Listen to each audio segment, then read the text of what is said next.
So,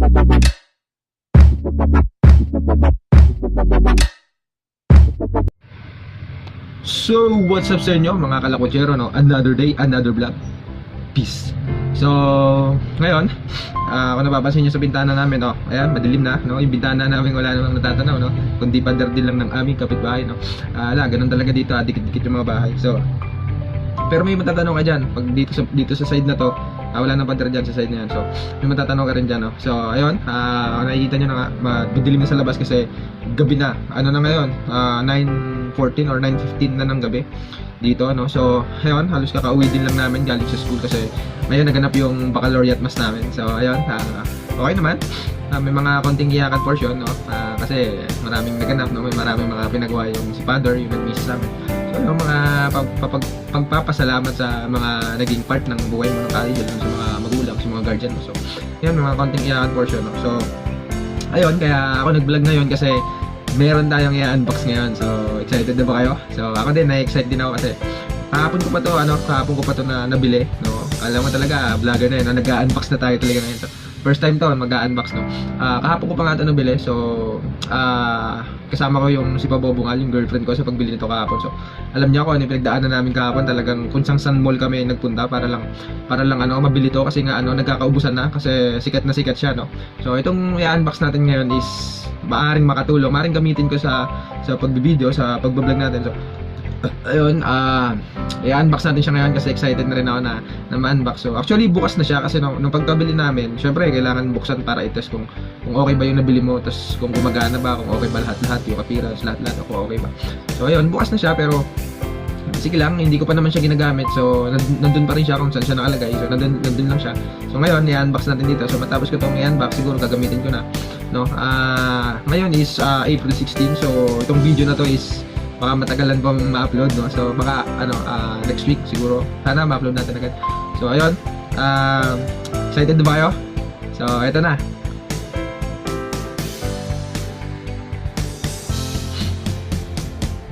So, ito na, papakita ko na sa inyo kung ano yung i-unbox natin. So, ito siya, guys, no? Bumili tayo ng cellphone kahapon kasi wala lang, gusto ko lang. Tsaka regalo to sa akin kung mag-graduation gift kasi nga, di ba, gagraduate na ako. Ngayong darating na April 22 sa Monday na yun. So, yun nga, kakatas lang ng baccalaureate mas namin kanina. So, medyo busy. So, kaya hindi ko alam kung kailan ko ito ma-upload yung video. Basta abangan nyo na lang. So, ito na nga yun, guys, yung i-unbox natin na pwede natin gamitin sa pagbibideo. So, ito is Xiaomi na cellphone, no? Pinili ko to kasi nag-top 1 siya sa pinaka-best na Android na lumabas nitong nakaraang buwan. Nag-top 1 siya dun sa range na mababa lang, dahil sa affordable na range lang. Top 1 siya. Nasa presyo nito is 11,500, no?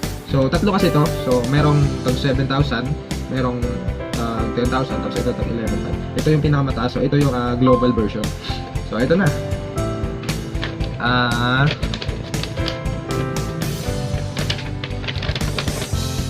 So, ito yung box niya, guys, no? Usually, parang ganun din sa itsura ng mga ibang box ng cellphone. So, ayan, may nakalagay dyan. Kung nakikita nyo, yan. Ayaw mag-focus, no? Basta yan, nakalagay, global version. So, ito is Redmi Note 7. So, may Note din pala ang Redmi, no? Hindi, pangilan na ba to? May Note 5 na tapos may Note 6. Tapos ito yung recent nilabas nila nung March 29, if I'm not mistaken. So, nung March 29, talagang nagkakaubusan sa mga store. Maraming pumila kasi basta may special dito, specs niya na hinahabol ng mga tao. So, feeling ko maganda siya kaya ito yung pinili ko. So, simulan na natin. Tingnan natin kung ano yung nasa loob ng box, no?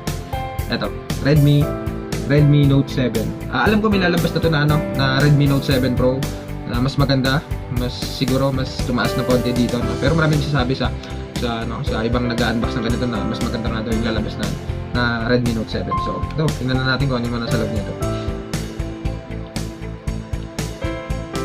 So, ayun, yung box niya. So, yung una is hindi naman ako sanay mag-unboxing pero sige, tingnan na lang natin kung ano yung mga laman niya. So, ito, yung unang laman. Ito yung unang mong makikita dun sa loob, no? Ito yata yung libre nilang jelly case. So, ito nga yung libreng jelly case, no? Ito, may libre silang jelly case. So, okay na yan. Tsaka ito yung warranty card, no, kapag kapag may nangyari sa phone within 1 year. 1 year warranty yata to, tapos 7 days displacement. Sabi sa amin doon sa store. So ayan, warranty. Tapos ito yung Redmi Note 7 user guide, yung guide sa paggamit. So hindi na ako na lang ito babasahin siguro kapag i-set up ko na talaga yung Redmi Note 7. So ito. And ito yung lagayan niya. Nandito din yung pin. Ayan. Yung pang sungkit dun sa lagayan ng SIM. So ayan na. So eto na. Ito na pagka ito na yung kasunod, guys. So may mga bubble na yung parang protector niya sa harap kasi nga tinanggal to dun sa store kasi pina-check sa akin yung touch niya kung okay ba. So ayan, tsaka binalik na lang ulit kaya ganyan may mga bubble na. Pero kapag binili niyo to na walang bubble yan. Walang mga ganyan dot na ganyan. Tsaka lang naman to protector, so pwede nyo tanggalin nyo na lang kung hindi kayo nagagandahan. Pinalagay ko lang kasi ulit kasi baka magasgasan eh. So ang sabi dito is ito yung maganda, ito yung isa sa maganda na hinahabol nila, kaya ako rin to binili, kasi ang sabi dito is yung rear cam niya is 48MP plus 5MP rear dual camera. So ayun, tapos 1.6 yung niya, yung ko lang kung anong tawag doon, yung UM, yung yata yun, yung pagkaka-render ng pagkakuha ng video.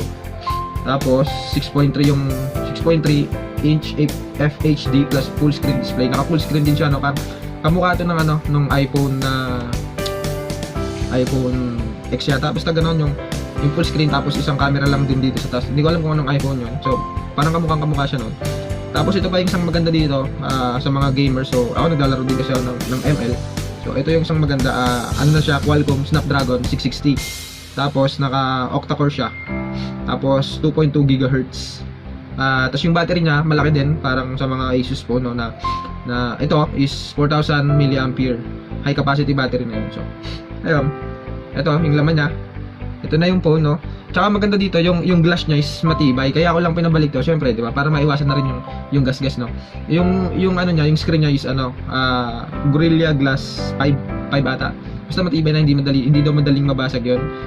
Base na rin dun sa mga napanood ko na nag-unboxing ng Redmi Note 7. So maganda nga rin. Isang maganda doon, yung screen niya na Gorilla Glass 5 is ganoon din dito sa likod. Glass din kasi sa likod niya. Kaya makikita niyo maganda yung niya, parang nagtututo dito dark blue tapos biglang magla-light. Ganda ng color scheme niya. So tatlong kulay lang pala to, guys, Tatlong kulay lang to. Isang ganito na blue. Yan, isang ganitong blue na ganyan. Tapos black, tapos yung isa is parang red pink, ganun. Basta parang red to pink pag ganun, pink dito.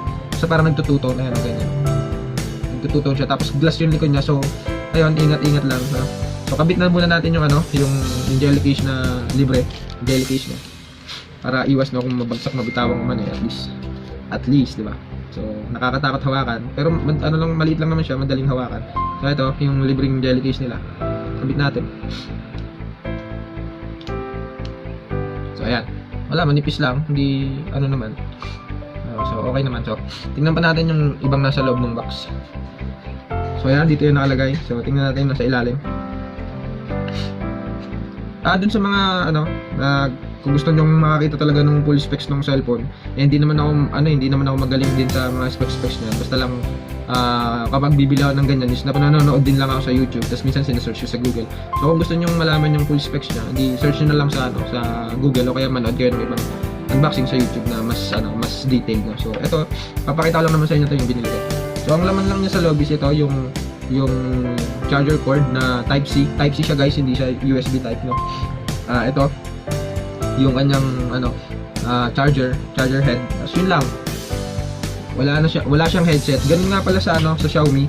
Sa Xiaomi is parang hindi sila nagsasama ng headset sa cellphone. Ewan ko lang, pero sa tingin ko hindi talaga. Yung iba din nilang phone is wala ring kasamang headset. So sadly, yun pa naman din minsan yung hinahanap natin, yung mga headset. Kasi ito, yung headset na ginagamit ko na to, sa Vivo to, sa Vivo ng tito ko. Yun lang din yung hindi maganda sa Xiaomi. Wala silang libreng headset kapag bibili ka ng phone sa kanila. Walang kasamang headset yung cellphone na bibili mo. Kasi dalawa yung binili namin. Bumili din si Pabobungal Redmi S2. S2 naman siya. Ano rin siya, kasama din siya sa top 5 na pinakamagandang nilabas ng Xiaomi ngayong 20. Ewan kung kailan ni-release yun, yung nilabas yung Redmi S2. Pero kasama siya sa the best phone na top 5 na under 11K or 11K yung price. So yun yung binili niya. Binili niya yun para sa kapatid niya, sa kapatid nilang lalaki na nagre-request na ng phone. So yun, dalawa binili namin. Ito sa akin, tas yun, yung isa sa tuto niya. So na-set up na rin namin yun. Yun nga, wala rin siyang libreng headset. So ayun, kung gusto nyo is may libreng headset, wala sa Xiaomi. So maghanap na lang kayo siguro ng ibang brand. So nga pala, hindi pala to sponsor, no? Nag-unboxing lang tayo talaga. Ayun, so check na natin tong phone. Ito na. Ganda niya, no guys, ganda ng blue, no? Pero yung una kong pinili, sana kulay itim sana. So buti na lang, dalawang choice ko eh. Ayoko yung parang pingi kasi masyadong girly. So ayun, dahil nga nagkakaubusan, yung ibang store nga, nagpunta kami ng Gateway, tapos nagpunta kami ng Mega Mall. Hindi available sa kanila to. Buti na lang sa Market, bagong bukas kasi yung Xiaomi store sa Market. So meron sa kanila nito. Bale, nung unang punta namin doon, wala pa, pre-order pa lang daw. Tapos pagbalik namin, meron sila. Tapos yun, hinabol namin ni Pababungal. Ang dami namin pinuntahan, basta ang gulo nang nangyari noon, na nakaka-bad trip gano'n. Bad trip kami kasi ang daming biyahe, haba ng biyahe. Dapat pala dumiretso na lang kami sa Market kasi malapit lang naman dito sa taga Makati ako. Kaso nag-try pa kami sa iba, sa Gateway, sa Mega Mall. Wala naman pala kami makukuha doon. Tapos yun, dito kami bumagsak sa Market, pero okay lang. So ayun na nga, check natin, no? So ayan siya guys, pag in-open mo, parang iPhone talaga siya. Ayun yung camera niya, nag-iisa lang. Ito, hindi ko alam kung anong iPhone yun, pero alam ko yung bagong release din lang. So maganda pa dito sa sa Xiaomi nito, i-click mo lang ganyan yung click mo lang ganito yung scanner niya, magbubukas agad siya. Ayan click natin. Patayin ko muna. Click natin. Ayan, di ba? Nagbubukas agad. So ayun. Ito, basahin natin yung sa about phone. So ito na nga pala, yung about phone is na to. Ito yata yung latest version ng sa Android, di ko alam if I'm not mistaken, no? So check nyo na lang din. So ito is MIUI Global 10.2 na siya. Alam ko yun yung bagong version ng ewan ko kung sa lahat ng Android or sa Xiaomi lang. Pero sabi sa ibang unboxing nito, bago nga daw yun. Hindi ko lang alam kung pang Xiaomi lang or pang buong Android. So ito, octa-core, max 2.2 GHz, tapos 4 GB RAM na siya. Tapos 128 yung internal niya. Ito yung global version, pinakamataas, 128 GB yung internal niya. Tapos ayun lang. Tapos yun nga yung rear cam niya, which is ito, dual rear cam kasi siya. Yung isa, ito 48MP daw yung camera niya sa likod, pero maraming nagsasabi na peke lang, na hindi naman talaga kayang mag-picture ng 48MP na itong cellphone na to. Pero malinaw talaga siya, as in malinaw talaga. So siguro magbibigay na lang ako ng example sa inyo kapag nakapagkuha na ako ng mga picture, no. So yung sa harap niya yata is 16MP lang yung camera niya sa harap, pero not bad, di ba? Okay na rin, mas okay siya. So siguro i-compare ko yung kuha nito sa kuha nitong ginagamit ko nito, which is ito, yung ginagamit ko is Oppo F1s lang to, no. So hindi rin ganun maganda, pero okay naman, di ba? Okay naman yung mga video. So ayun, pang gaming phone din to. So wala pa kasi akong naka-install ng mga laro-laro dito, no. Ayan, yan pa lang, no? Wala pa Mobile Legends. So try ko, no. Try natin na makapag-record ako ng Mobile Legends. So hindi ko ma-sure, pero biglang baka ang mabigay ko lang is yung mga picture na kung maganda ba talaga. Ayan, kung nakikita nyo, ayan yung rear cam niya, maliwanag siya kumpara mo. Ayan ako. Ayan ako. Kumpara mo dito, di ba? Tapos ito naman yung sa front. Nakikita niyo ba yan? Ayan yung ginagamit ko sa pang-vlog, yung Oppo F1s na yan. Ayan. So ewan ko, hindi masyado makita ngayon. So testingin na lang natin. Maraming option dito, no? Kapag dating sa camera, maraming option. Merong video, tapos short video. Hindi ko alam kung para saan tong short video na to. Siguro ito yung time lapse, no? Binago nila yung term. Hindi ko sure. Subukan natin. Tapos ito portrait. Ito yung second camera. Yung portrait, yung may pinipili lang sila na subject, tapos lahat ng nasa likod niya is naka-blurred, no? Parang DSLR. May night mode, may square, pang Instagram yata tong square square mode na to. May panorama, tsaka yung pro. Yung pro yung dun mo magagamit yung 48MP na ano na camera sa rear. Ayan, may nakalagay dito 48MP. Ayun yung sa Pro, yun, yung Pro. So, yung kulay blue Pro na yun. Ayan, may mga option siya dito. Hindi ko rin alam kung ano yung mga option na yan. Tatry na lang natin sa susunod. Pero isasama ko dito sa video bago natin ito ilabas yung video na to. Tatry natin to comparison itong video na to tsaka itong sa cellphone na to na ginagamit ko tsaka dito. Try natin. So, ayun lang. So, ano pa ba? Basta ano to kasi nagtap 1 kasi siya kaya mahirap talagang hanapin kung bibili kayo ng ganito. Ang price nito is 11,500. Yun yung pinakang global version na. Tapos may mid-range na 64GB yung internal niya, which is ang price niya is 10k yata if I'm not mistaken. Tapos yung sumunod sa kanya is parang 8k or mas mababa, parang 7,990. Tapos yung kasunod is 9,990. Tapos yung kasunod is 11,450, which is ito. So kasi kaya dapat ang bibilin ko lang sana is yung 9,990 yung 64GB kasi okay na sa akin, para sana okay na yun. Pero hindi available sa store sa lahat. Kaya pala kami nagpunta sa Gateway tsaka sa Mega Mall. Yun yung dahilan.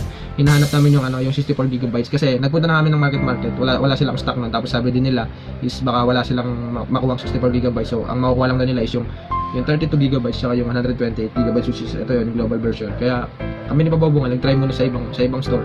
Yan, which is wala rin kasi nagkakaubusan nga daw. Dapat kung bibili daw kami nito is pre-ordered. O orderin na lang muna namin sa kanila tapos bibigyan nila kami ng date kung kailan namin makukuha o kailan darating. Tapos saan namin pupuntahan. Nagmamadali namin ni Pabobungal na bili. Tsaka yun, pupunta namin ng market. Sakto, meron na silang na-deliver pero wala pa rin yung 64GB kaya ito na yung binili namin. So ayun, maganda naman. Okay naman para sa akin to. Regalo lang to sa akin, no? Graduation gift na rin to sa akin. So salamat sa nag-gift sa akin. Alam na nila yun kasi na sila. So thank you so much yun. Hindi na ako mag-name drop, no? Para privacy na rin. So ayun, maraming salamat. Tsaka nagpapasalamat din ako sa girlfriend ko kay Pabobungal na sinamahan niya ako kahit ang dami ng pinagdaanan. Pagbakuha lang tong cellphone na to. So ayun lang, sa mga susunod na video baka ito na yung gamitin ko, no? Baka ito muna ito baka lang, hindi ko pa ma-sure, no? Kasi hindi ko pa siya tansyado, hindi ko pa siya gamay masyado, bago pa siya. So ayun, baka sa susunod ito na yung gamitin ko kasi itong Oppo F1s is baka hiramin muna ni Pabobungal kasi yung phone niya na ginagamit is naglolo ko, no? Naglolo ko yung phone niya, kaya baka paggamit ko muna to kasi yung phone niya kasi is mababa lang yung internal storage. So parang naglalag na siya, nagsisikip na yung storage niya. So kaya ipapagamit mo na to, baka ito muna yung gamitin ko. So baka nagtataka kayo bakit hindi na lang ako nag-iPhone kasi mas recommended yung iPhone kaysa dito. Pero alam ko yung ano nito, yung graphics kaparehas na rin ng iPhone. Ang alam ko parang 1080 na rin to eh. Hindi ko lang alam yung sa iPhone. Alam ko 1080 din lang yung 1080 HD, parang tapos 1080 by 2000 plus, basta ganun. Hindi ko masabi, hindi ko ma-sure. So search na lang kung ano yung mas better na graphics. Pero ang sabi nila iPhone pa rin yung mas recommended kasi yun talaga yung mas recommended na vlogging phone. So wala pa tayo masyadong malaking halaga para bumili ng iPhone kasi di ba? Pricey ang iPhone, di ba? Kasi iPhone yan eh. Pricey talaga yan. So dito lang tayo sa affordable na pwede namang makipagsabayan, no? Tsaka kasi Android user din ako. Hindi rin kasi ako masyadong gamay sa iPhone. Kasi yung iPhone kasi is may mga sariling app sila.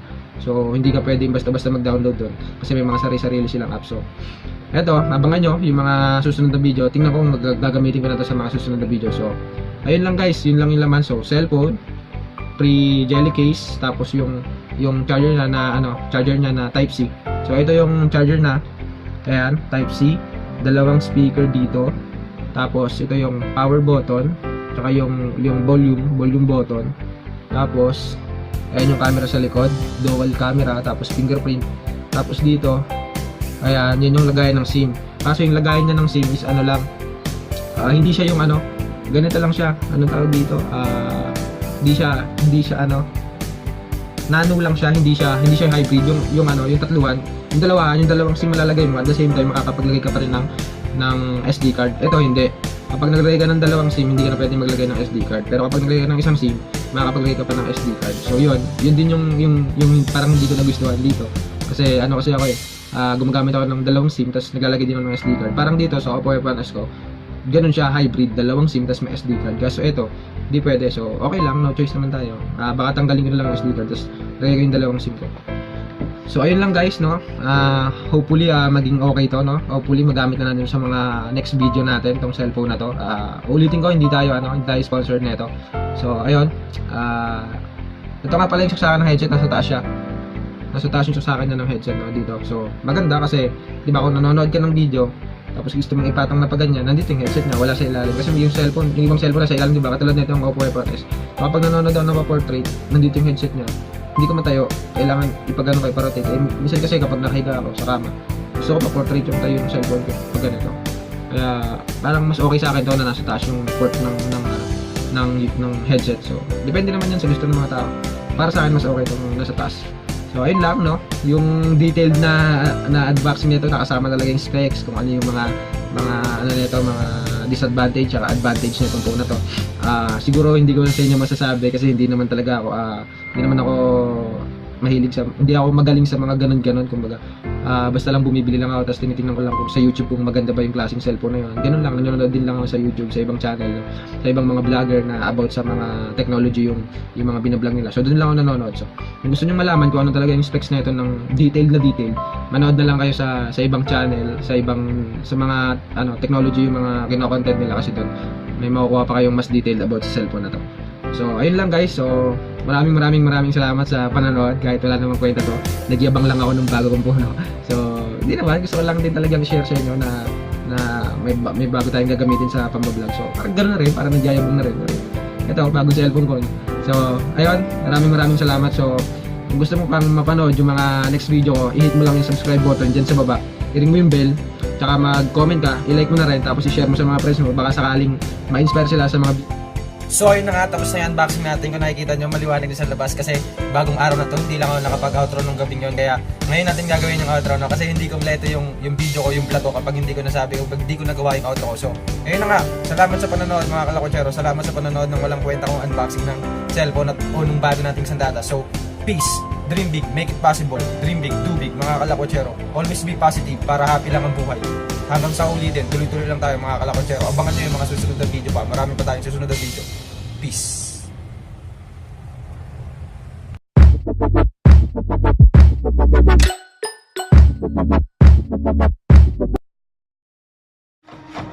I got some dirty shit to pick up at the dry cleaner. I got a tidy bitch to pick up, I got love Selena. Shawty hop up in the whip, but I ain't never seen it. Shawty love the way I whip it in a two-seater.